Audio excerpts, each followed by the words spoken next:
நம்ம அஜித் சார் பல வருடங்கள் கழித்து ஒரே நேரத்துல 2 படப்பிடிப்புல கலந்து கொண்டிருக்காரு. அதாவது தற்போது விடாமுயற்சி, குட் பேட் அக்லி ஆகிய 2 படமுமே கிட்டத்தட்ட முடிந்துள்ளதாக செய்திகளுமே வெளியாச்சு. குட் பேட் அக்லி படத்துடைய டப்பிங் பணிகள் மட்டும்தான் பேலன்ஸ் இருந்தது. நேத்து பாத்தீங்கன்னா அதையுமே நம்ம அஜித் சார் முடிச்சிட்டார் அப்படின்னு அந்த படத்துடைய இயக்குனரான ஆதிக் ரவிச்சந்திரன் அவர்கள் அதிகாரப்பூர்வமாக வெளியிட்டிருந்தாரு. இதனடுத்து படத்தை எப்போது ரிலீஸ் பண்ணுவீங்க அப்படின்ற கேள்வி சோஷியல் மீடியாக்கள்ல போயிட்டு இருக்கு. அடுத்து குட் பேட் அக்லி படத்துடைய அப்டேட் வெளியானால் கண்டிப்பாக அதுல ரிலீஸ் தேதியை மென்ஷன் பண்ணி தான் ஆக வேண்டும். இந்த நிலையில பாத்தீங்கன்னா அஜித்சருடைய அடுத்த படம் பற்றிய ஒரு செய்தி சமூக வலைதளங்கள்ல வைரலுமே ஆகிட்டு இருக்கு.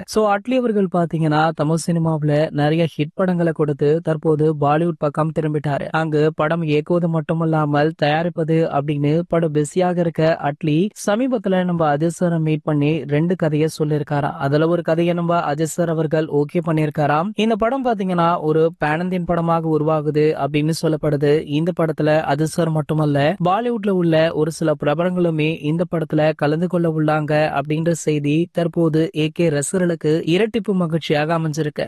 கூடிய விரைவிலேயே இந்த படத்திற்கான அறிவிப்பு வெளியாகும் அப்படின்னு சொல்லப்படுது. இவங்களுடைய காம்போல ஒரு படம் உருவாகிறத பார்க்க உங்களை யாரெல்லாம் ரொம்பவே ஆவலுடன் காத்துட்டு இருக்கீங்க அப்படின்றத கீழே உள்ள கமெண்ட் செக்ஷன்ல கமெண்ட் பண்ணிட்டு நம்மளுடைய சேனலை மறக்காம சப்ஸ்கிரைப் பண்ணிக்கோங்க.